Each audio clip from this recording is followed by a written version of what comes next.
Google Maps-nya, Waze-nya, itu udah dapat ide bahwa mencari rute itu tidak harus pakai sopir, ya nggak? Sopir nggak perlu tahu, yang penting punya Google Maps atau Waze, dan satu lagi ada chargernya, takut handphonenya mati gitu. Nah, jadi itu sudah bisa secara artificial. Tinggal sekarang sopirnya itu sendiri, bisa nggak untuk nyalain mobil, belok-beloknya ya. Nah itu sudah bisa dan sudah terlaksana. Pihak Uber itu di Amerika sudah melakukan pilot project ya, dan terlaksana. Namun, nah, ada namunnya. Memang teknologi tidak ada yang sempurna. Ya, seperti halnya manusia ya, tidak ada yang sempurna. Namun sempat kejadian mobil itu menabrak manusia dan manusia itu meninggal. Nah, ini menjadi debat, apakah masih layak proyek ini diteruskan. Pihak Uber menyetop untuk sementara. Berarti masih ada yang kurang beres nih. Apa ya, presisinya, sensornya, sistem remnya. Karena asumsinya begini, mobil itu harusnya bisa berhenti kalau ada orang nyebrang. Karena orang nyebrang itu kan ada polanya.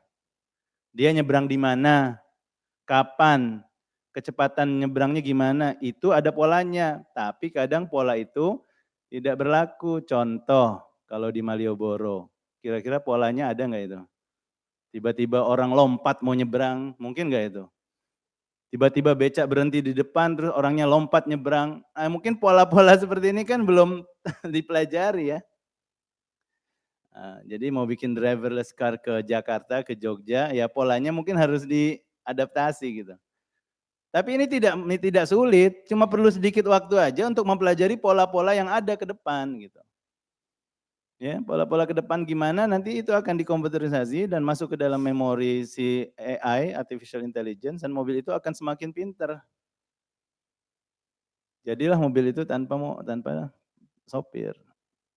Seandainya sudah launching, sudah bagus berjalan 2 tahun, 3 tahun, 5 tahun, ada lagi nabrak orang.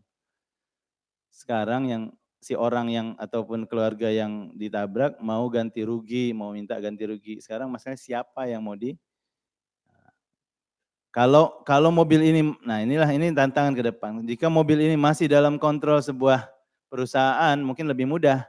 Perusahaan itu yang akan kita minta ganti rugi. Tapi seandainya kepemilikan mobil tanpa sopir itu sudah begitu umum, setiap orang bisa punya atau punya banyak dan seterusnya, di mana kontrol dari manusia ke mobil itu sudah semakin menipis, maka di situ akan terjadi banyak isu sejauh mana si orang itu akan bertanggung jawab. Dan ini tidak terlalu jauh ke depan ya. Saya ambil sekarang kembali ke slide yang saya tunjukkan. Kira-kira kalau cyber attack yang terjadi ini merusak fasilitas kritikal sebuah negara, fasilitas penting sebuah negara. Kira-kira yang bertanggung jawab siapa?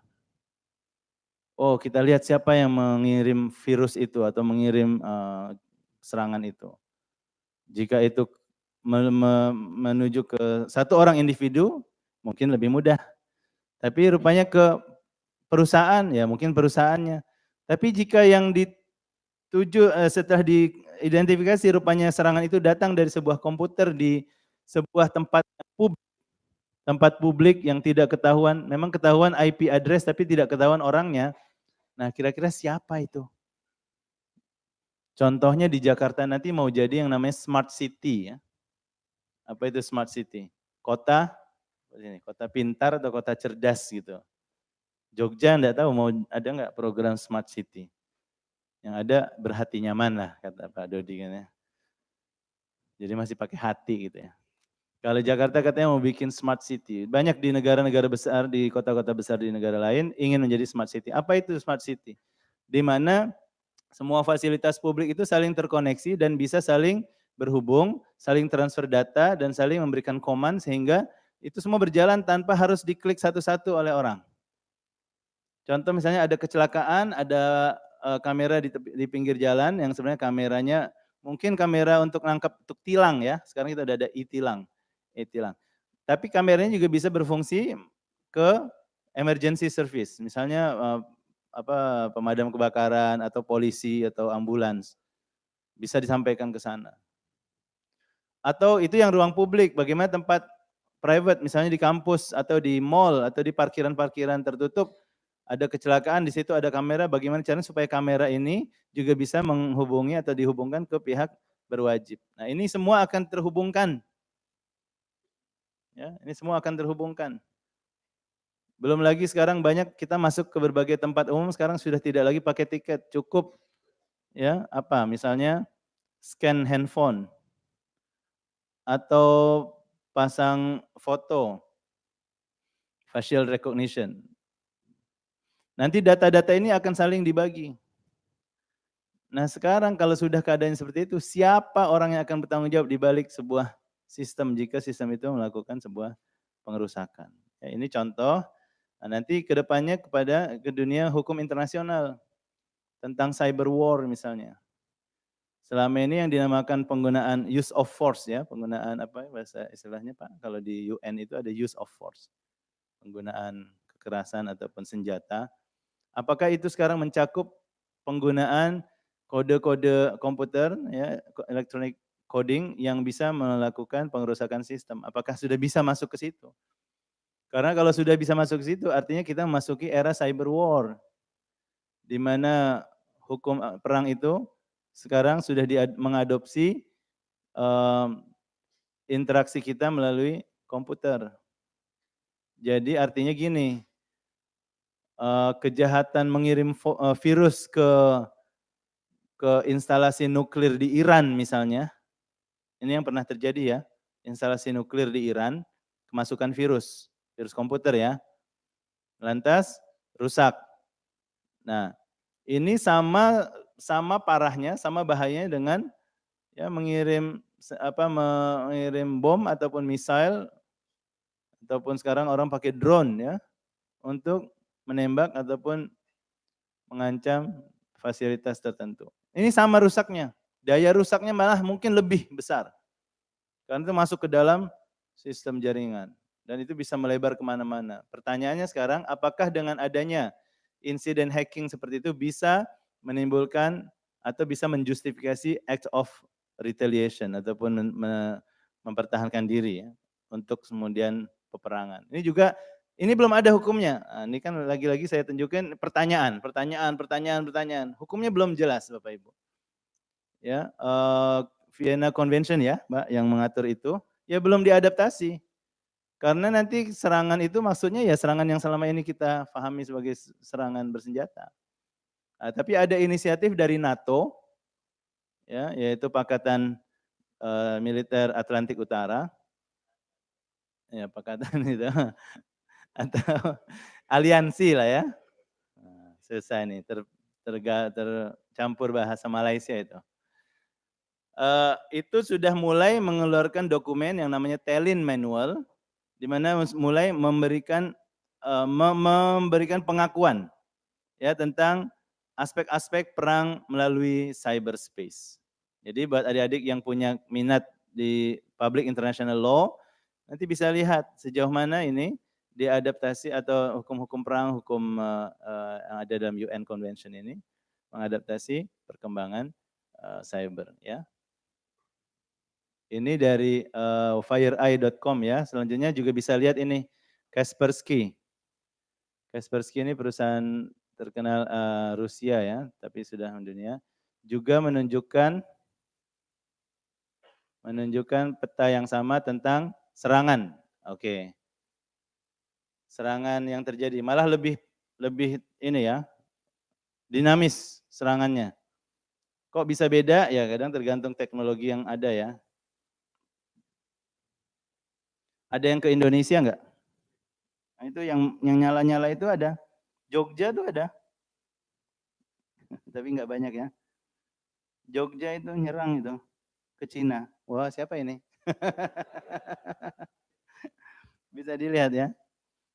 Ini real time, ini bukannya fiksi ya. Ini real time. Semua orang tahu ini. Cuma kan isunya ini siapa? Satu. Kedua, daya rusaknya seperti apa tuh beda-beda. kadang kita hanya mengirim attempt ya, ataupun menggedor kayak orang mau pintu hanya sekedar ngetok-ngetok itu juga mungkin udah dianggap serangan, gedor-gedor, ada yang sampai didobrak, ada yang sampai masuk ke dalam rumah, ada yang masuk nggak ngapa-ngapain, itu juga salah kan? Namanya hacking itu.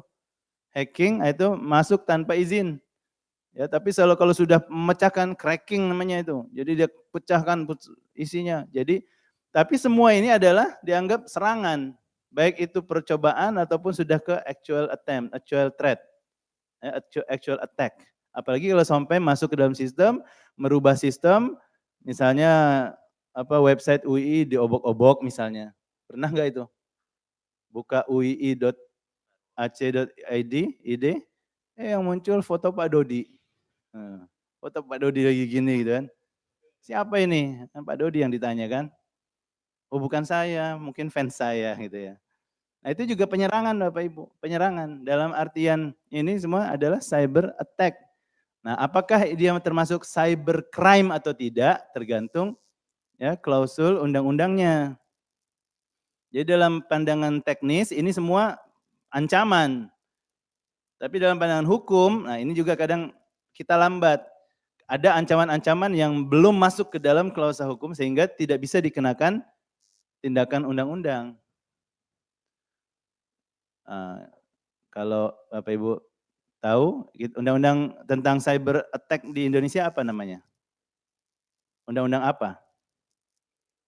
Undang ITE. Apakah undang-undang ITE hanya terkait dengan pencemaran nama baik? Oh, saya kira cuma itu aja ya.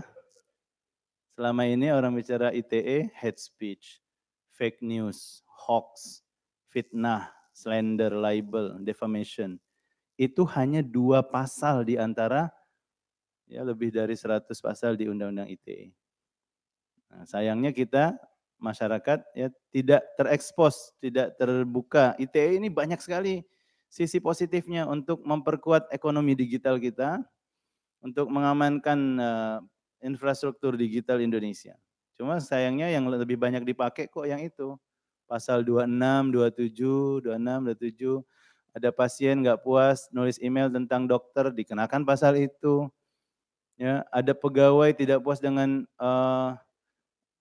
dengan atasannya dia nulis aduan curhat dikenakan pasal itu di bawah ITE. Ya, nanti adik-adik ITE itu luas, ITE itu banyak termasuk urusan e-commerce, digital commerce, ya tentang tanda tangan digital, tentang aspek lain-lain. Kalau kita mulai pakai startup, apps dan seterusnya, ITE ini sangat penting.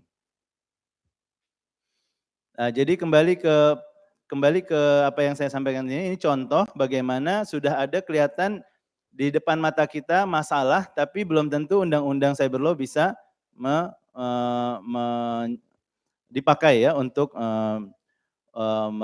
menyelesaikan masalah ini. Ini dari Kaspersky Lab. Baik Bapak Ibu sekalian. Kembali ke slide. Apa yang saya maksud dengan reform di sini adalah kita merevisi, mereformasi sudut pandang kita tentang hukum di dunia digital. Satu. Kedua juga mungkin ide-ide mereformasi pendekatan kita dalam mempelajari undang-undang. Ya, maka ini juga penting buat kita mengembangkan kurikulum. Ini semua adalah gambaran ya bagaimana masifnya data karena gadget sudah begitu banyak, namanya Internet of Things ya, yang tadi bernyambung-nyambung itu. Lalu ada big data. Apa itu big data? Data itu sudah ada di mana saja ya, sudah ada di mana saja. Salah satu contoh sumber penyebaran dan big data adalah media sosial. Di Facebook itu dalam 1 menit bisa lebih dari 700.000 posting. 1 menit. Ya, tapi sedunia ya. Kita sudah berapa menit di sini? 1 jam. Bisa dikalikan 700.000 posting. Mungkin sebagiannya ada dari dalam ruangan ini. Ya, kita selalu posting segala hal. Dari bangun tidur sampai mau tidur. Yang belum itu orang ngigo sambil posting gitu. Posting sambil ngigo. Nah, sudah mungkin suatu saat akan sampai juga ke sana itu. Karena secara psikologis kita sudah begitu sampai di bawah alam sadar kita. Ya ini contoh apa yang terjadi dalam 60 detik di internet, begitu banyaknya postingan Facebook, search di dalam Google, juga cuitan-cuitan Twitter ya, foto-foto yang disebarkan. Nah dari sini saja kita sudah melihat sebagai insan hukum, kita melihat banyak sekali potensi-potensi permasalahan hukum ke depan. Kenapa? Karena kita memiliki tendensi untuk mengirim, memposting apa saja yang dulu bapak-bapak kita tidak pernah kepikir untuk berbagi. Ada hal yang kita jaga dalam ruang privat, ada hal yang kita boleh sebarkan. Sekarang ruang-ruang itu makin tipis, yang harusnya kita simpan kita sebarkan. Ya. Contoh paling mudah lah data pribadi kita. Data pribadi itu saya kalau bilang orang yang paling tahu tentang data pribadi ya biasanya dua, kalau bukan bos atau pasangan kita, suami, istri, atau calon suami, calon istri. Tapi sekarang ada orang ketiga yang tahu lebih banyak tentang kita. Siapa? Kalau Pak Dodi kan bosnya Pak Andang, Pak Dekan ya paling enggak, dan istri gitu ya. Ini dua orang tahu Pak Dodi kemana, makan apa, sudah makan atau belum, paling enggak ada yang tahu situ ya. Lalu pakai baju apa hari ini. Tapi ada orang ketiga yang rupanya tahu lebih banyak, yaitu contohnya namanya Mark Zuckerberg. Siapa itu Mark Zuckerberg? Siapa? Pemilik apa? Facebook. Jangan sampai enggak kenal ya. Ya.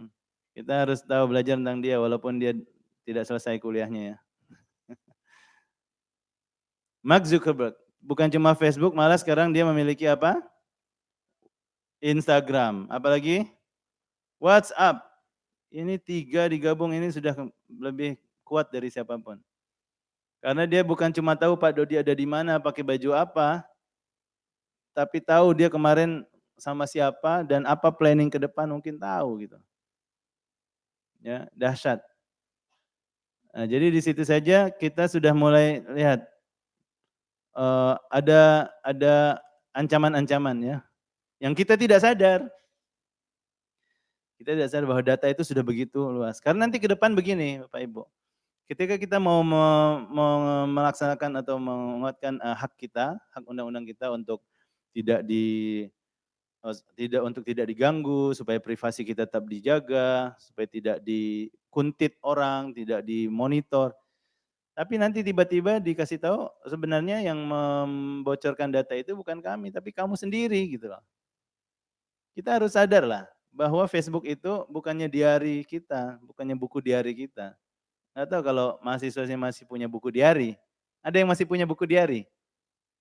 Buku loh, nggak ada kan? Ada ya satu orang. Zaman saya Pak Mukmin masih unyu-unyu dulu, curhatnya kita ke buku diari. Jangan dibayangin ya Pak Mukmin unyu-unyunya gimana gitu ya.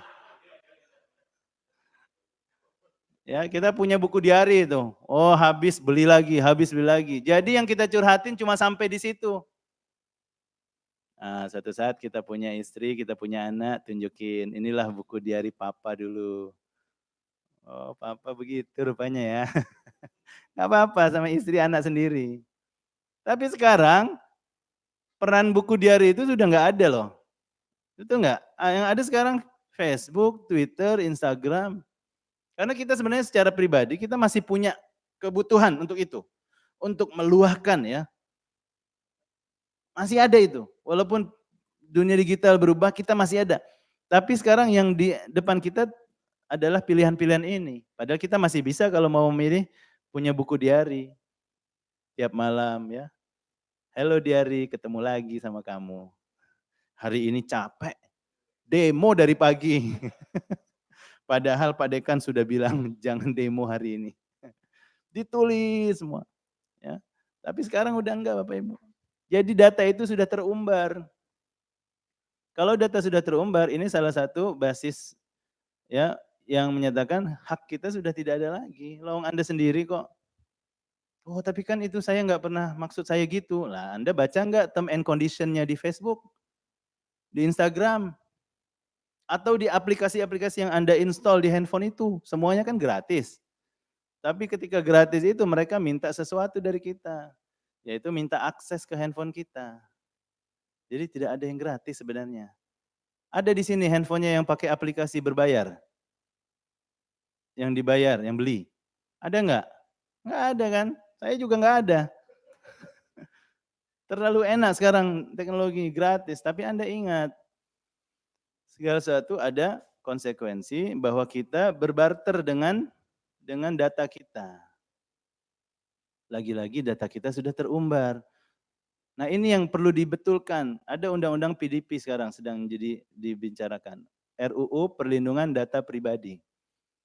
Dengan adanya RUU ini, si pembuat-pembuat apps itu tidak bisa semena-mena minta data berbagai macam. Data itu hanya diminta jika memang sesuai, relevan, signifikan untuk servis yang mau kita pakai. Dan itu tidak bisa berterusan. Kalau servisnya selesai, hapus. Nah ini kan enggak. Semua data itu disimpan. Kalau kata orang Malaysia, disimpan sampai bila-bila. Artinya sampai kapanpun. Disimpan sampai bila-bila. Nah ini salah satunya bahwa keadaannya gitu. Nah jadi Undang-Undang PDP juga mengatakan, oke kalau Anda sudah pernah memberikan izin di waktu lampau, izin itu bisa dicabut. Bahwa Anda mengatakan, oke mulai sekarang saya tidak mau data saya dipakai oleh perusahaan A. Kecuali jika itu memang masih diperlukan, misalnya Anda untuk bayar Telkom kan harus punya nomor handphone, harus punya mungkin alamat, harus dikasih tahu ke dia data pribadi kita. Nah sejauh itu masih yang sifatnya diperlukan, silakan. Tapi saya pernah bikin satu penelitian, misalnya kayak hypermarket ya, di sini dulu ada Giant, ada Tesco, ada apa lagi, Carrefour ya. Terus ada kan suka ada itu, ada formulir keanggotaan. Ada beli nggak? Ada punya nggak? Formulir-formulir member untuk mall-mall itu. Oh, supaya bisa dapat diskon segala macam. Nah, itu kan setiap kita member, data kita kan diminta. Kadang-kadang minta datanya macam-macam. Punya mobil berapa, nomor mobilnya apa, nomor platnya apa. Itu kan nggak relevan. Sama sekarang ini kita disihir dengan apa yang dinamakan e-pay. Ya, e-pay. Nggak perlu bawa duit. Bagus itu sebenarnya idenya, nggak perlu bawa duit. Karena duit itu sangat beresiko, robek, rusak, hilang dompet, ya. Artinya digital cash. Nah, tapi dengan e-pay ini begitu banyak yang terjadi adalah efisiensi ditukar dengan data. Karena tidak diatur, artinya orang-orang yang menyelenggarakan e-pay ini, contohnya apa? GoPay ya, OVO Pay, whatever pay. Kita pakai servis mereka, mereka ambil data kita. Oke, kalau datanya terkait untuk transaksi. Tapi sejauh mana data itu akan disimpan, apakah akan di-share ke pihak ketiga, kita nggak pernah tahu. Atau jangan-jangan dia ambil data-data lain selain data transaksi. Nah itu juga yang perlu diatur. Ya, baik. Juga isu artificial intelligence, saya akan lanjut. Sekarang semua orang bicara IR, revolusi industri keempat, ya. Ya intinya itu juga, revolusi industri keempat itu di mana sudah terjadi konvergensi antara teknologi, data, dan juga manusia. Ya. Dan di mesinnya adalah artificial intelligence. Makanya tadi seperti saya bilang, ke depannya 10 tahun, 20 tahun, 30 tahun ke depan, banyak pekerjaan manusia yang akan digantikan oleh robot. Bagaimana dengan pengacara, advokat? Apakah akan diganti dengan robot? Saya tanya dulu, advokat itu kerjanya apa sih? Kalau kerjanya hanya sebatas dokumentasi, ya mencatat, lalu mendokumentasi dan mengambil berdasarkan keputusan berdasarkan dokumentasi itu yang begitu simple, ini semua bisa diotomatisasi. Dengan kata lain, peran advokat tidak di situ lagi nanti.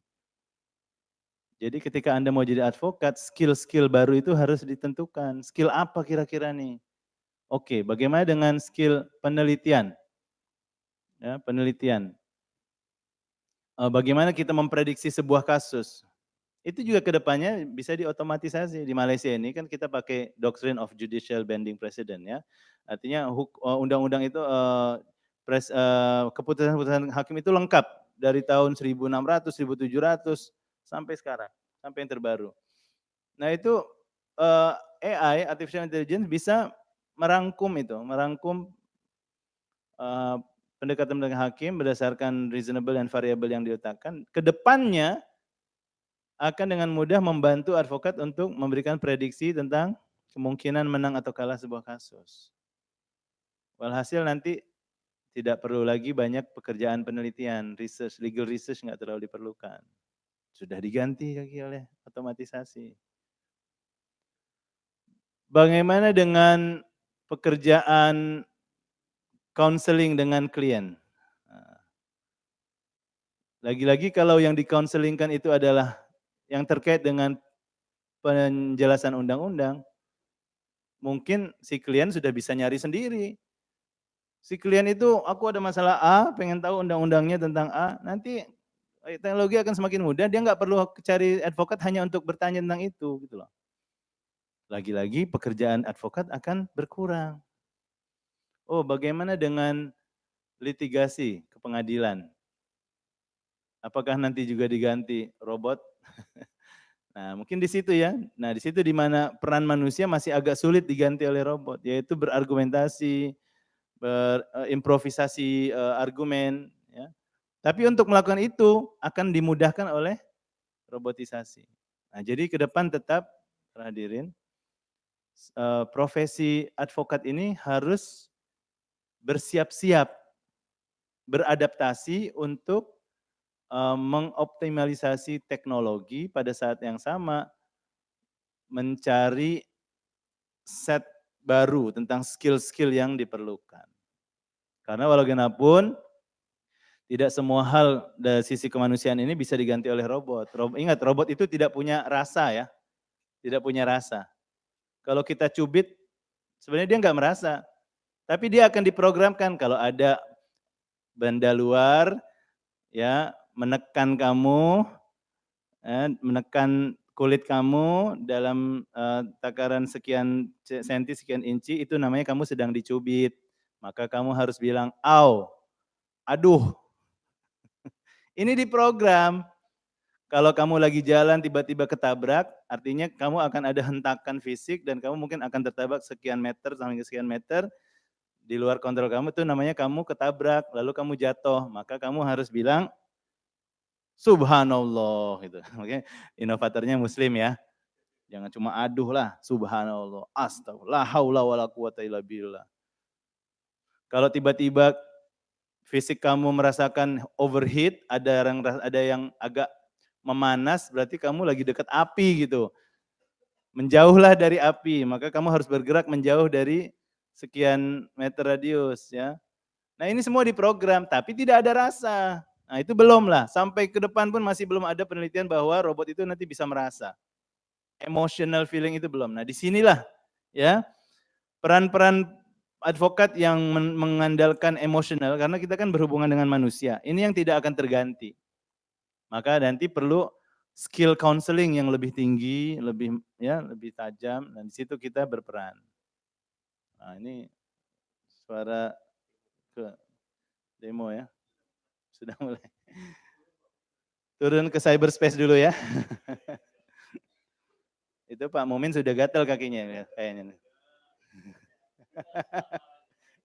Mas cyber dulu. Baik. Nah itu saya kasih contoh yang sebelah kiri ya, implikasi terhadap undang-undang. Satu, automated research database, maka penelitian akan semakin terotomatisasi. Lalu yang kedua ini menarik ya, crime prevention, pencegahan pidana, jenayah kalau sama saya, pencegahan tindak pidana atau kejahatan. Artinya apa? Sebelum melakukan kejahatan, orang sudah dikasih tahu dulu. Kok bisa? Nah, kan belajar dari pola. Ya, belajar dari pola. Kalau ada orang berlari artinya dia sedang terburu-buru gitu. Kalau berlari-larinya membawa barang besar di pundak, ada kemungkinan sekian persen itu kemungkinan ya barang berbahaya misalnya. Kalau terjadinya di dalam lorong kereta misalnya, berdasarkan pola-pola yang ada, wah ini salah satu modus misalnya orang pengebom bunuh diri. Nah, kan itu nanti didata semua. Oh jadi kalau sudah ada yang begitu, segera bunyikan sirine atau kamera langsung bergerak, stop orang itu. Misalnya begitu. Kedua, ada namanya teknologi facial recognition, yaitu pengenalan wajah. Ini sudah dijalankan di Cina dan di Inggris sudah dieksperimen. Bahwa orang-orang yang memiliki kasus-kasus jenayah itu langsung bip itu ya, langsung ada terdeteksi dan terkoneksi. Coba bayangkan Anda sedang jalan di mall, dulu Anda punya kasus ya, kasus tertentu.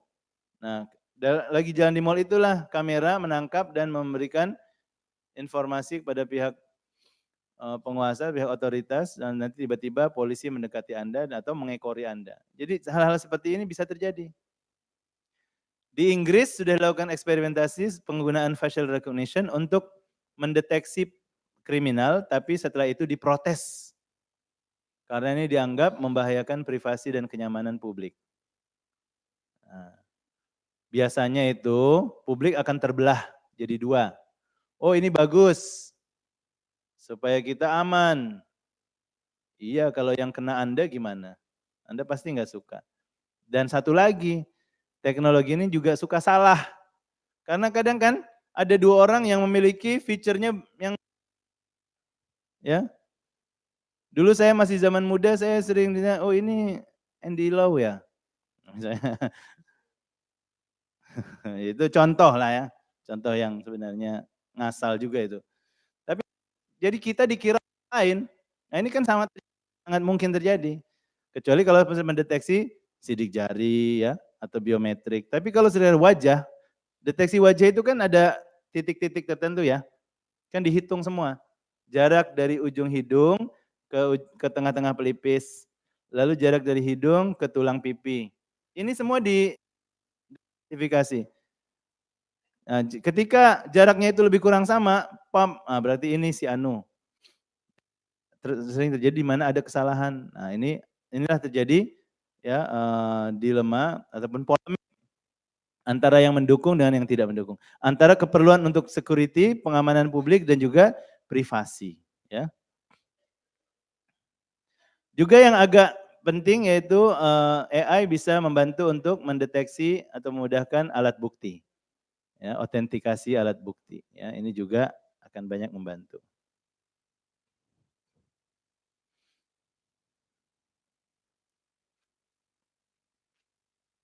Para mahasiswa ada yang punya ini pakai Bitcoin? Ada ya? Nggak apa-apa coba angkat tangan, bukan pidana kok. Masih belum jadi kriminal. Ada? Ada? Atau ada yang pernah berinteraksi pakai Bitcoin? Ada ya, ada situ. Nggak apa-apa, nggak usah takut. Belum ada undang-undangnya. Menurut pengalaman Anda, puas atau enggak pakai Bitcoin? Ya. Puas, tidak puas, atau di tengah-tengah? Oke. Terima kasih, jawaban akademis itu. Tapi emang kenyataannya begitu. Ada positif dan negatifnya. Ada saya menulis penelitian tentang paper tentang Bitcoin, cryptocurrency. Kelebihannya itu sangat agile ya, sangat lincah, mudah kemana-mana. Tidak menggunakan birokrasi finansial tertentu, bisa lintas batas negara, tidak perlu identifikasi macam-macam, Anda bisa berinteraksi secara anonymous, secara anonim. Kalau di Malaysia itu banyak ini loh, banyak pendatang stateless ya, stateless yang tidak ada warga negara karena pengungsi banyak. Juga ada pendatang asing tanpa izin. Bahasa kita ya illegal migran, buruh atau migran ilegal atau pati, pendatang asing tanpa izin. Nah orang-orang ini kalau mau ke bank itu nggak berani. Ya nggak bisa, nggak ada identitas. Mau kirim duit misal ke kampung atau mau beli sesuatu hadiah buat anaknya. Kalau ada di toko ya nggak apa-apa, tapi kadang barangnya tidak ada, dia harus melakukan online. Nah, cryptocurrency menjadi salah satu pilihan. Buat Anda yang suka sedikit bisnis, membeli cryptocurrency itu dianggap sebagai investasi. Walaupun sayangnya harganya masih berfluktuasi. Kadang untung, kadang buntung. Ya. Tapi di situ juga ada bad side ya, negatifnya. Yaitu dari segi pengamanan, perlindungan konsumen, pencegahan kriminalitas. Nah ini semua negatifnya. Artinya itu akan menjadi free flow of criminals. Ya, of criminals. Itu contoh. Ini juga jadi menjadi tantangan. Kemudian yang nomor satu di sini public private definition. Kita dulu masih ngerti, seperti saya kasih contoh tadi, menulis di diary, buku diary adalah private. Tapi menulis di Twitter adalah publik. Masalahnya generasi yang terbaru ini yang tidak pernah ngerasa punya, tidak pernah pakai buku diary, mereka tidak ada perbedaan itu, tidak ada. Jadi mau nulis sesuatu yang publik dengan privat di Twitter juga. Ya, celakanya orang lain bisa lihat. Wah, ini kesel sama Pak dosen anu. Ya, soalnya ngasih tugas enggak kira-kira gitu. Ditulislah namanya. Nah, ini kan ada public shaming ya, bikin malu orang. Iyalah kalau yang ditulis sesuatu yang baik, yang malu si mahasiswa. Nanti temannya akan jawab, lu sih males. Gitu ya. Ya udah bener dikasih tugas gitu. Tapi kalau yang ditulis sesuatu yang jelek tentang si dosen, orang lain akan melihat public shaming dan bisa mengarah ke defamation.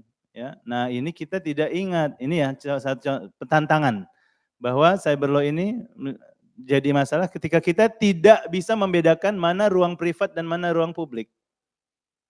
Ya. Contoh lagi nih, ini sekarang adik-adik masih mahasiswa lah ya. Nanti 2-3 tahun lagi masuk lingkungan kerja, menjadi pegawai, berhubungan dengan bos, meeting, memegang dokumen perusahaan, di dalamnya ada rahasia kantor, rahasia bisnis, rahasia perusahaan. Setiap meeting dia foto, masuk Facebook. Hari ini meeting dengan si Anu, meeting tentang investasi dengan bos ini.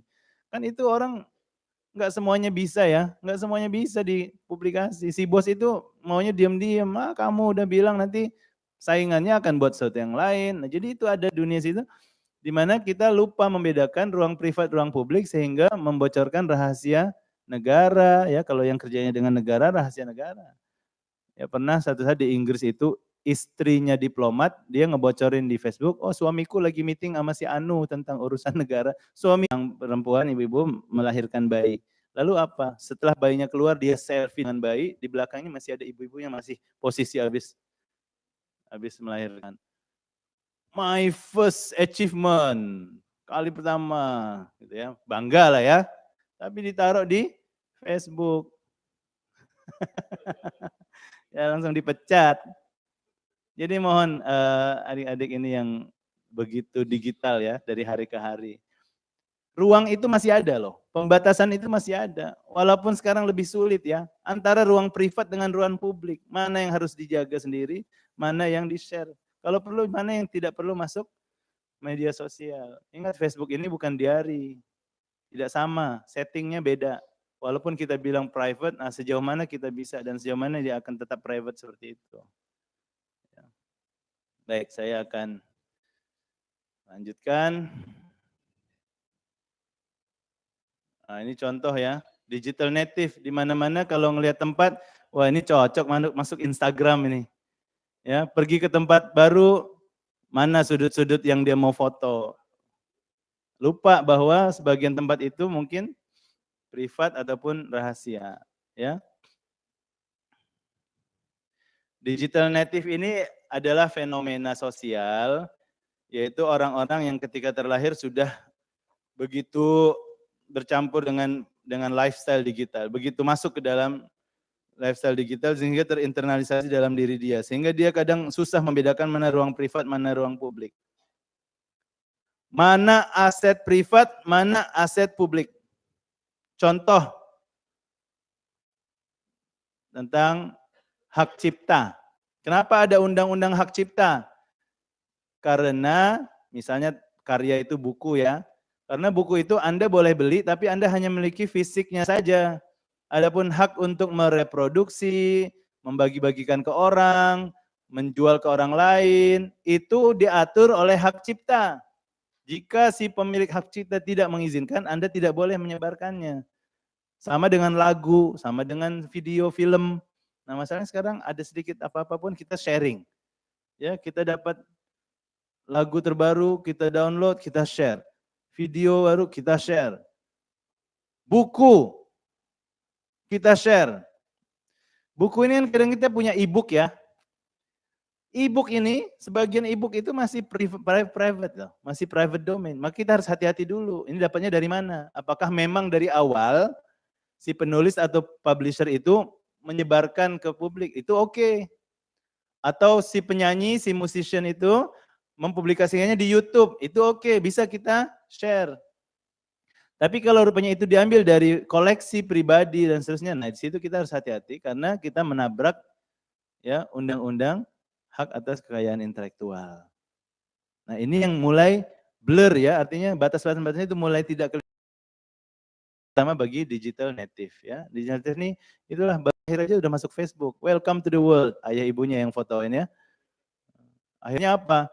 Dari hari pertama sudah ketahuan dia lahir kapan, di mana, oleh siapa, dan bulan setahun, terekam. Karena pertama kali kok hari ini anakku lahir. Ya, nggak perlu lagi ngomong date of birth-nya, semua sudah ada itu di internet. Makanya sekarang di Amerika, di Eropa, ya bermulai dari sebuah kasus kriminal CJEU, Criminal Justice of European Union ya. ECJ, di Eropa ada kasus di mana seseorang itu ketika dia search Google ya, coba mungkin Anda mau search Google, tulis nama Anda sendiri, ya, nanti kan kelihatan tuh jejak rekam Anda yang ada di public domain. Nah, jadi dalam satu kasus ini, Miss Kosteja namanya, dia melihat, loh kok masih ada nih data saya yang lampau, ini kan salah datanya nih, ini saya dulu masih berhutang, tapi di sini masih dibilang berhutang. Jadi ketika orang lain, jadi tidak dibetulkan datanya. Nah di situ dia menuntut Google untuk Google bilang, oh nggak bisa dong, gimana kami mau kontrol setiap search dalam 1 menit aja ada jutaan search ya, jutaan pencarian, bagaimana kami mengatur? Akhirnya dibawa kasus ke Eropa dan hasil akhirnya Google kalah. Ya, artinya si penuntut itu mendapatkan haknya agar nama yang lama itu dihapus. Ini yang dinamakan istilahnya apa? Right to be forgotten. Hak untuk dilupakan. Apakah Anda punya hak untuk dilupakan? Anda kalau sudah lulus dulu masih mahasiswa bandel, sudah selesai lulus kan sadar, insaf, datang ke kampus, dosennya bilang, kamu masih bandel, wah sudah Pak, saya sudah taubat. Nah itu kan, Pak tolong Pak, jangan diingat yang masa saya waktu masih nakal bandel dulu. Gimana seorang saya ingat tentang kamu?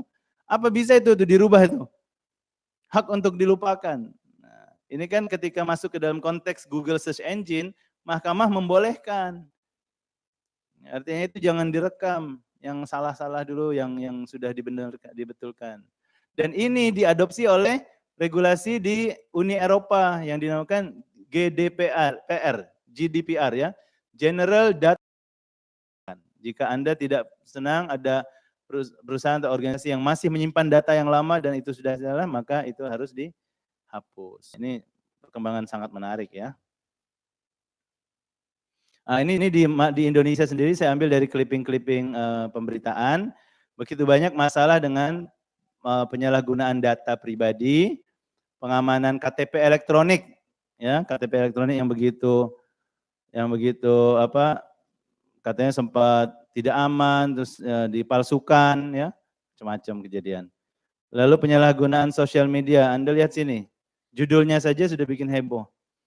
Menjual suami lewat Facebook, wanita muda asal Surabaya ini ikut bercinta dengan pelanggan.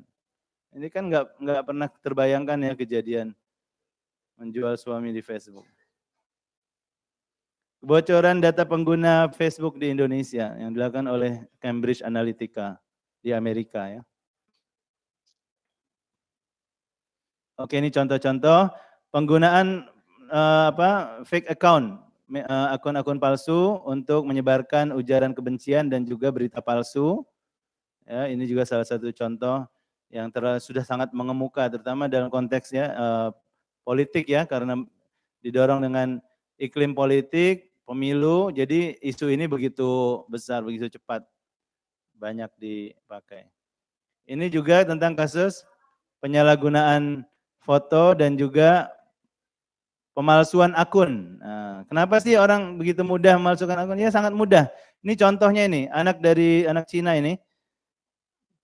Anda lihat foto yang sekarangnya yang sebelah kiri, foto sekarang. Foto dulunya yang sebelah kanan.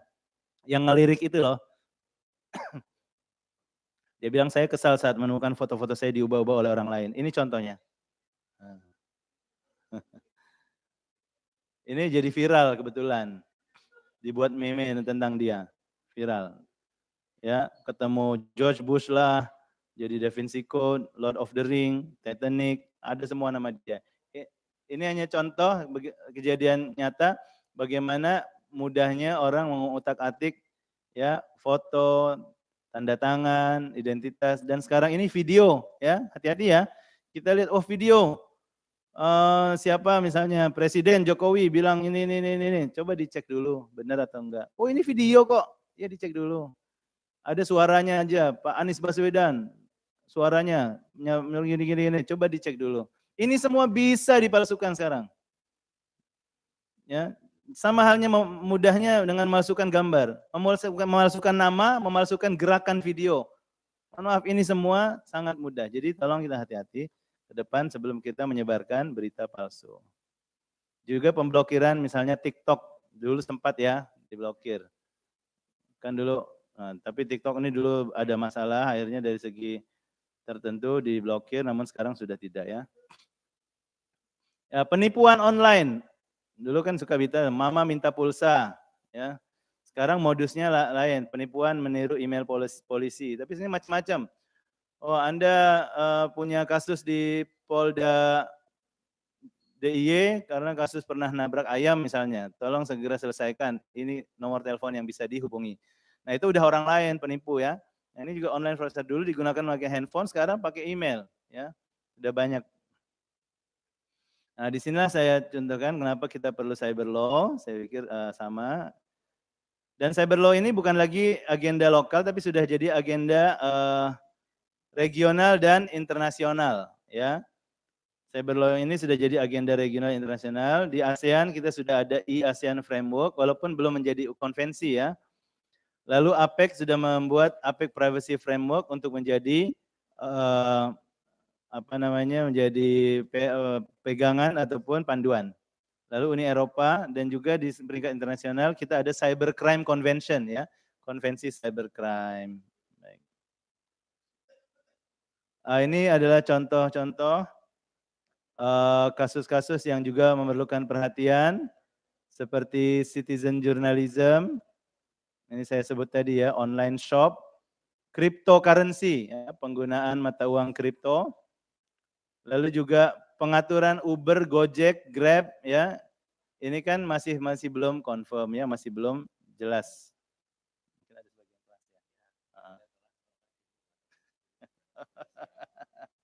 Oke, baik, saya lanjut aja. Baik. Ini saya pikir yang di antara yang terakhir, kita perlu pendekatan terbaru dalam meregulasi, yaitu jangan lagi top down tapi harus bottom up ya. Juga memperhatikan berbagai kepentingan multi stakeholder, lalu juga kita perhatikan perkembangan digital native. Ya, ini yang sudah saya sampaikan tadi. Ini biar saya Dalam Islam pun jangan lupa kita dipesankan ya untuk berhati-hati dalam apa yang kita lakukan, kita baca, kita bicarakan, semua akan diminta pertanggungjawaban. Ini dalam konteks bermedia sosial. Juga dalam tata kelola informasi ala Rasulullah, kita bisa mencontoh bagaimana Rasulullah menyimpan dan menjaga informasi itu ya. Ada semua dalam jejak-jejak Rasulullah.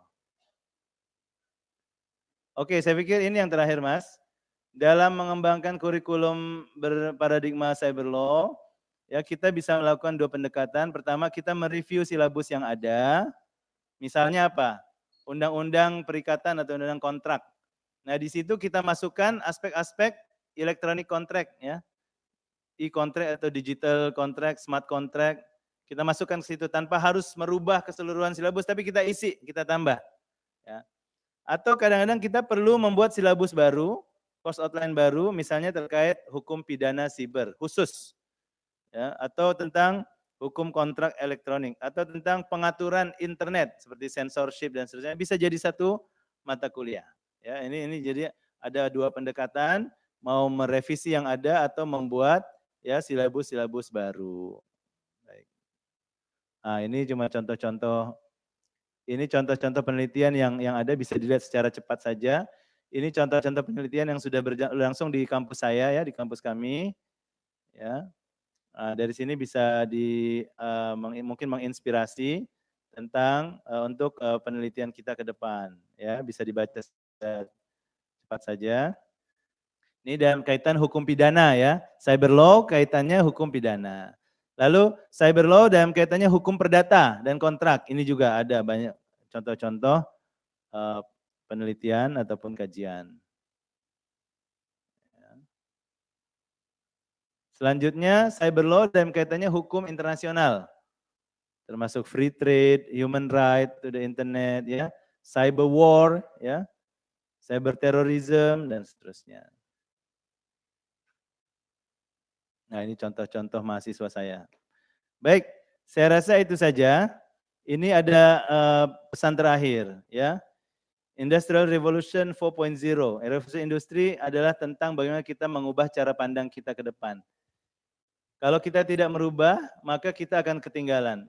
Maka sebagai law school ya, UII, juga harus memiliki paradigma baru. Dan sebagai mahasiswa, ya kita perlu melihat ini ruang ini sehingga kita punya paradigma baru. Ketika kita melihat undang-undang itu dengan pendekatan undang-undang hukum teknologi atau hukum cyber law.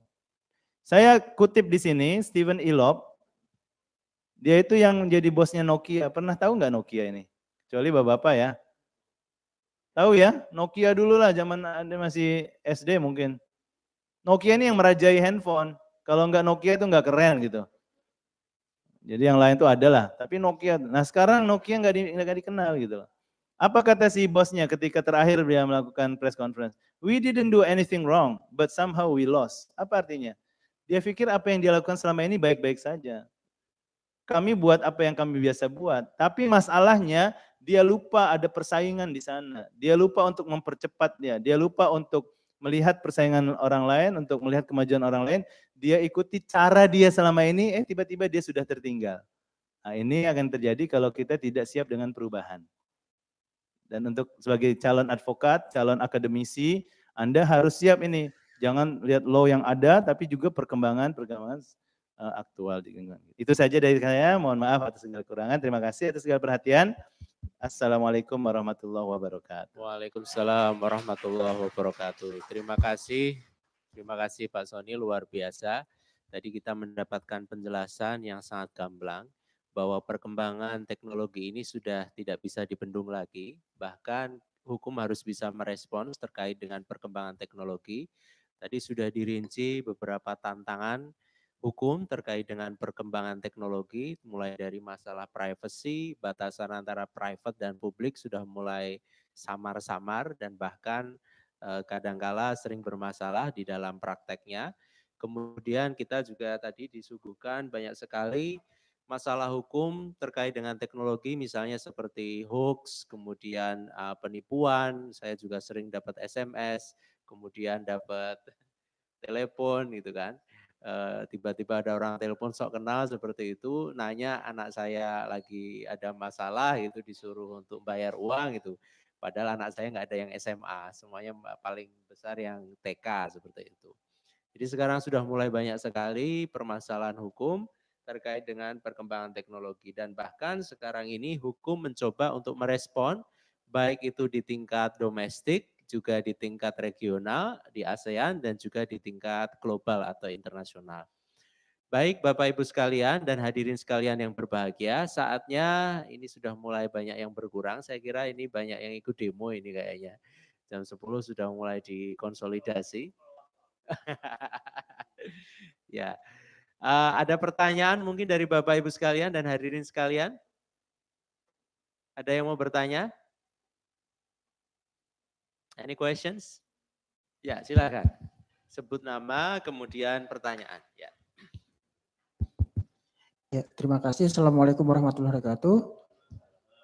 Perkenalkan, nama saya Radian. Pak Sony, saya ingin bertanya, ini kaitannya tentang meme.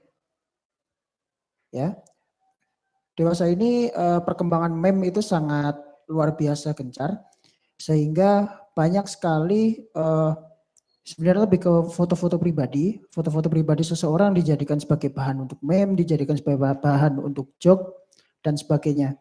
Tapi selama ini perkembangannya adalah hukum yang melindunginya lebih pada hukum publik atau kepada hukum pidana.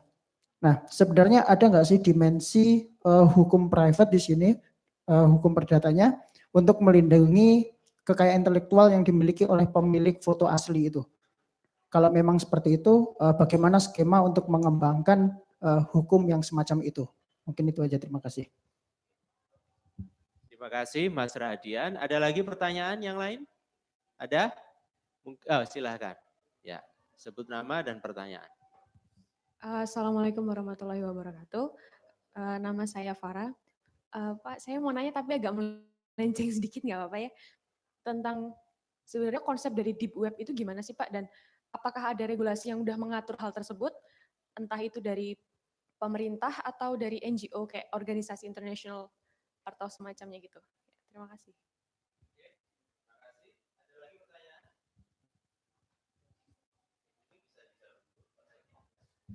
Tentang penyebaran meme ini, baik-baik Yai, terima kasih. Ketemu di Gejayan ya Yai? Baik. Assalamualaikum. Tentang meme ini, undang-undang yang terkait pertama, jika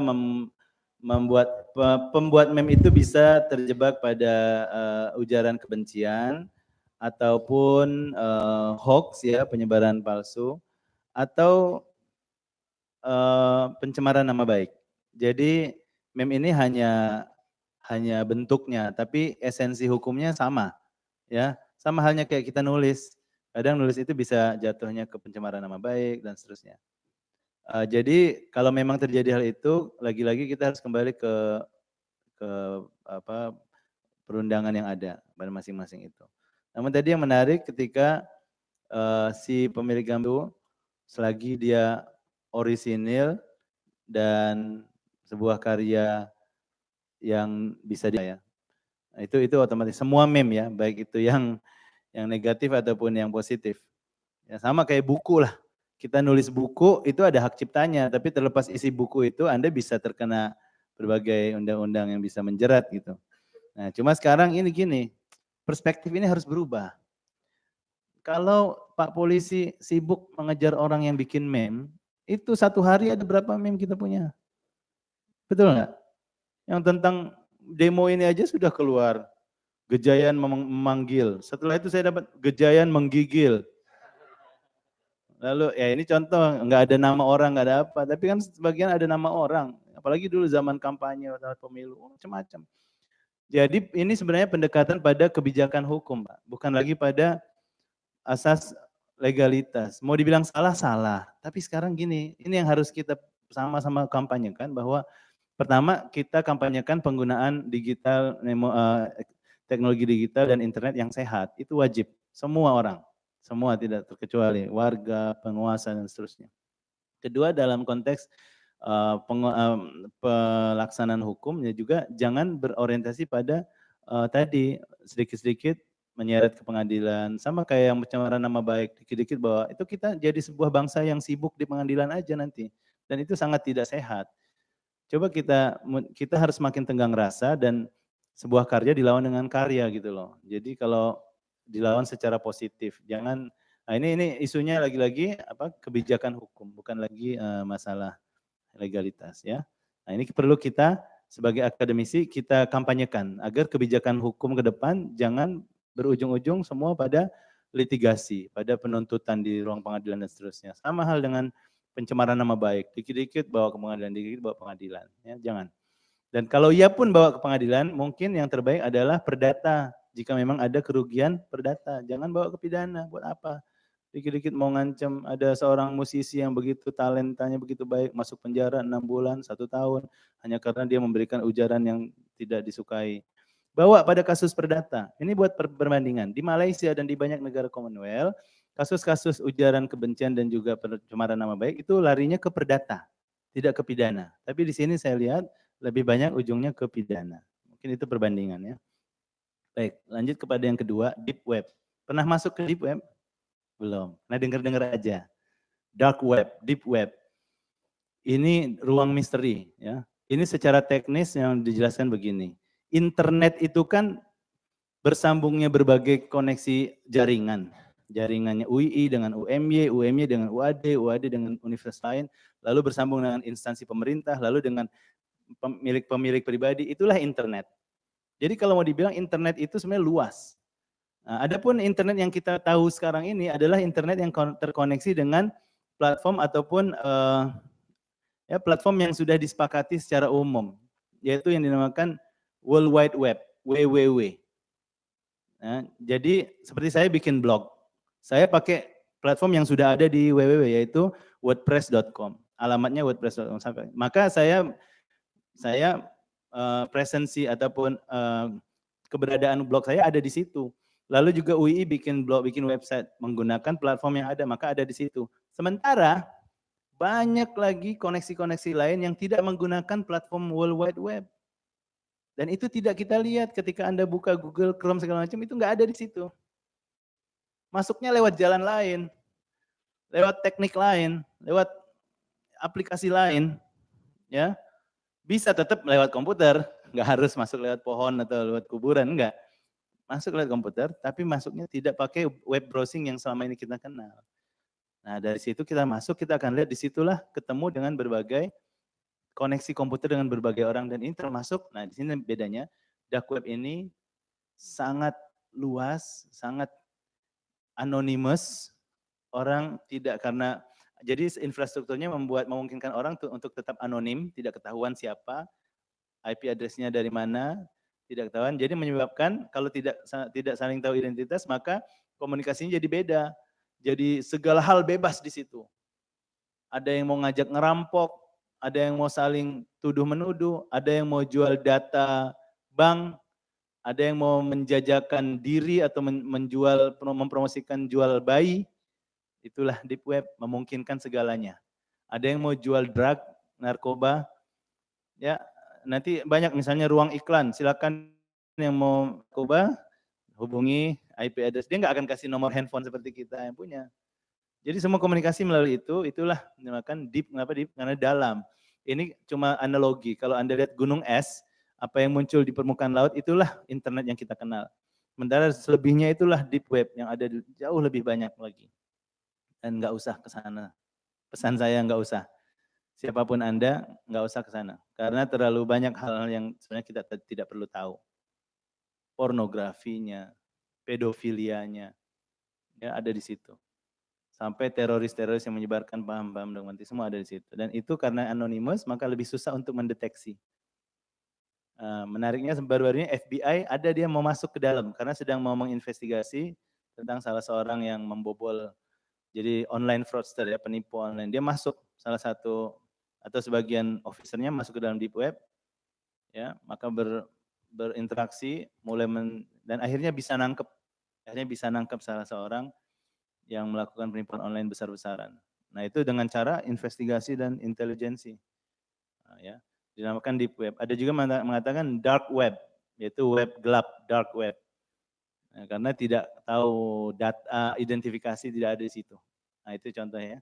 Kalau pengen tahu juga, pengen merasa juga, carilah kawan-kawan yang ngerti. Saya pun nggak tahu. Ada sih sebenarnya cara how to get to dark web.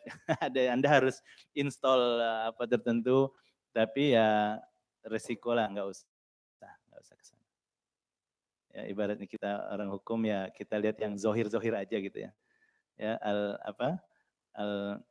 hukmu bizawahir ya. Watarku bil apa itu istilah usul fikihnya, yang tidak ketahuan ya tidak kita usah ubek-ubek gitu ya. Baik. Baik, terima kasih. Ada lagi pertanyaan Bapak Ibu sekalian dan hadirin sekalian? Mungkin pertanyaan saya dari cara pandang hukum internasional. Apakah sudah ada pengaturan secara internasional terkait dengan cyber law ini yang mungkin bisa dijadikan pedoman atau semacam apa istilahnya yang bisa langsung diadopsi langsung di tingkat hukum nasional, sehingga itulah yang mungkin bisa dijadikan apa istilahnya perangkat hukum yang efektif. Hukum internasional yang sudah ada, konvensi-konvensi atau traktat yang ada itu, ada tidak yang mungkin sudah bisa menjawab tantangan cyber law, tapi dalam konteks yang dapat memberikan penyelesaian jika ada konflik antar negara. Terima kasih. Salah satu inisiatif yang terpenting adalah Cybercrime Convention ya di Budapest tahun 2001. Cuma masalahnya itu belum diadopsi oleh banyak negara, baru negara Eropa, Amerika, Kanada, lalu beberapa sedikit sekali negara Asia termasuk Filipina. Nah itu kalau sudah jadi konvensi yang begitu luas, paling tidak bisa membantu karena sifatnya dia mengharmonikan pidananya dan juga mengharmonikan pelaksanaannya, misalnya eksekusi dan seterusnya. Itu satu. Kedua, ada semacam gerakan politis di antara negara-negara ASEAN untuk tidak gabung ke konvensi itu karena dianggap tidak representatif untuk kepentingan negara-negara membangun. Akhirnya jalan yang terbaik adalah mengajukan lobby ataupun gerakan melalui ITU, International Telecommunication Union. Nah, tapi belum ada perkembangan. Dalam hal perlindungan data juga tidak ada yang secara konvensi internasional, tapi dari Eropa itu sudah dijadikan benchmark oleh banyak negara, yaitu GDPR, General Data Protection Regulation. ASEAN juga mengemuka saat akhir-akhir ini, perlindungan data pribadi. Untuk cyber war, itu perkembangan terbaru adalah Helene Manual yang sudah dibuat oleh NATO. Nah, itu nanti mungkin bisa dijadikan rujukan, walaupun belum mengikat ya. Kemudian ada juga inisiatif dari United Nations melalui UNCITRAL, United Nations Commission for International Trade and Law, International Trade Law, yaitu tentang model pembuatan undang-undang e-commerce dan electronic signature. Ini sudah banyak dipakai oleh berbagai negara, tapi sebagai model law saja, undang-undang contoh. Jadi ini salah satu di antara perkembangan internasional. Gitu, Pak. Terima kasih. Ya, Pak Nandang ada pertanyaan, silakan Pak. Mumpung ini Pak, ada ahlinya di sini.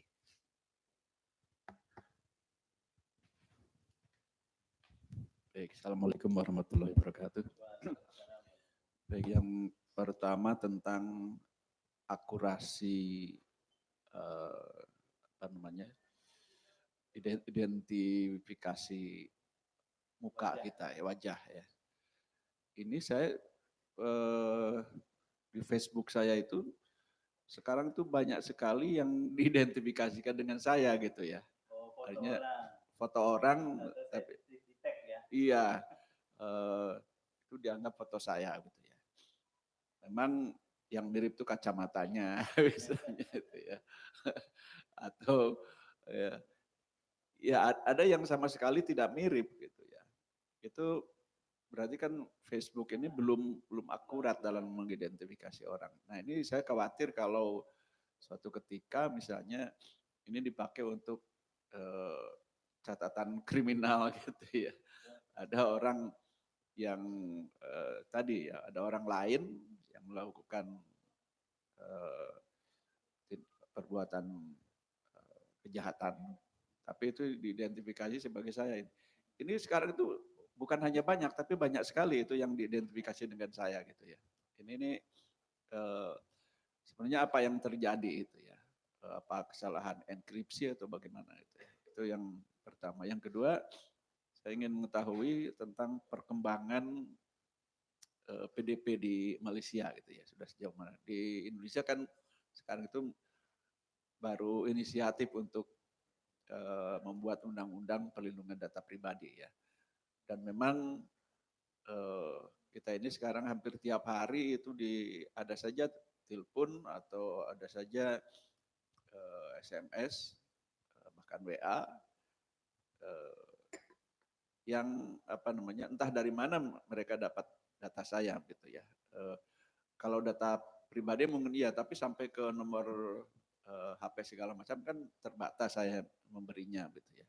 Nah ini berarti kan ada ada data pribadi memang yang tidak terlindungi dan saya merasa privasi saya terganggu gitu ya, entah sampai malam sampai juga banyak yang menghubungi gitu ya, dan itu semuanya dari bisnis gitu ya, yang menawarkan ini menawarkan itu gitu ya.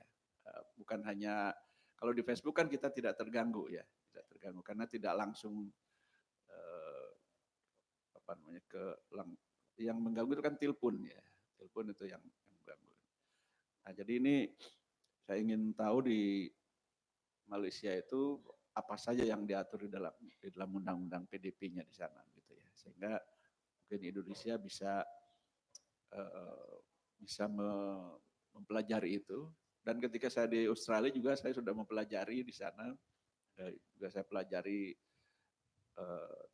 tentang Eropa, tapi beberapa tahun yang lalu saya sudah lupa lagi gitu. Sekarang itu substansinya apa saja.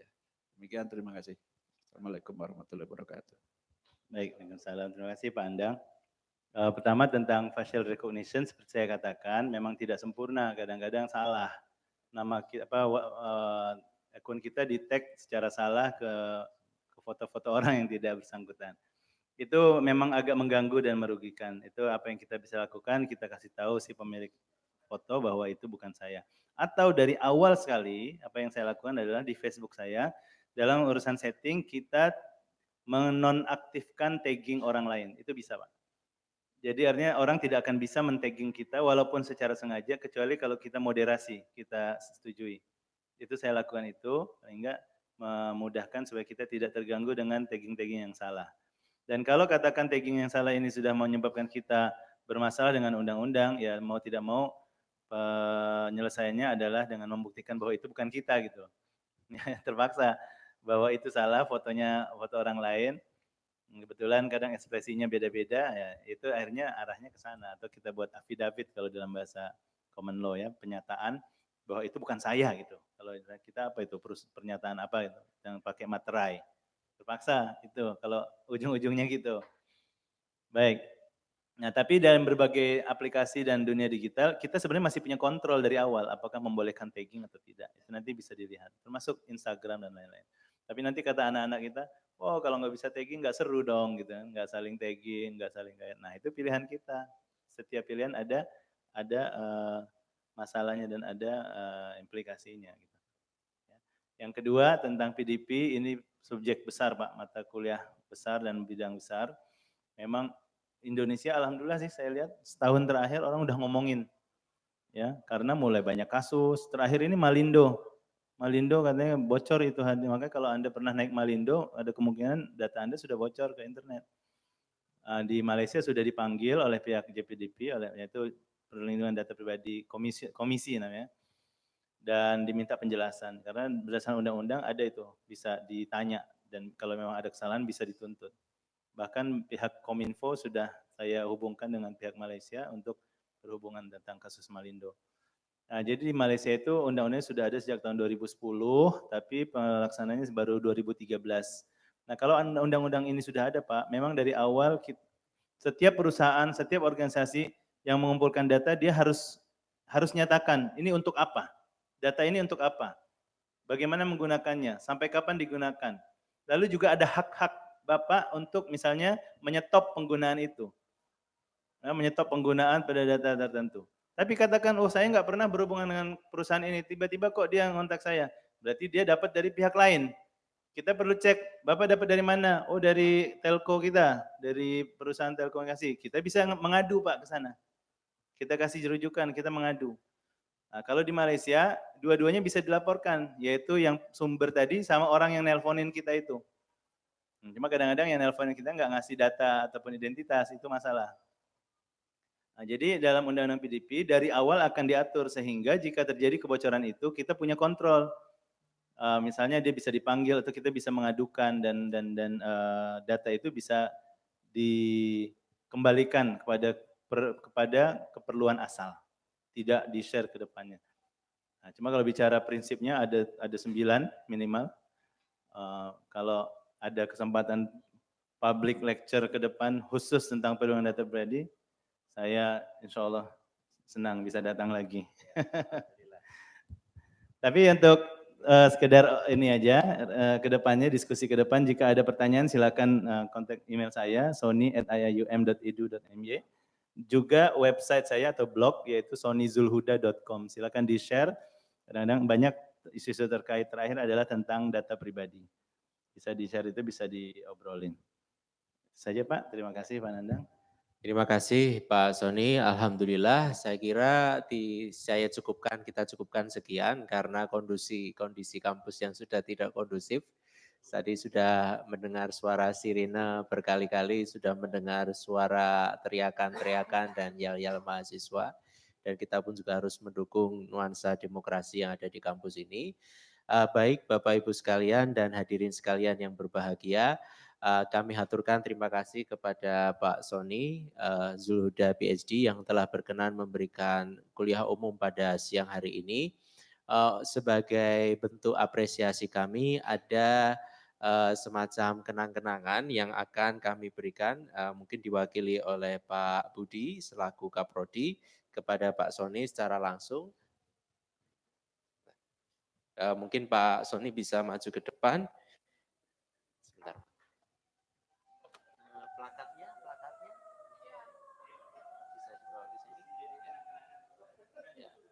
bisa di depan. Pak Nandang juga bisa ikut ke depan, nanti sudah ada yang motoin Pak. Ya, nanti tanpa perlu izin diposting di Facebook ya Pak ya. Ya.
Ada yang kelas saya HHI, hadir semua.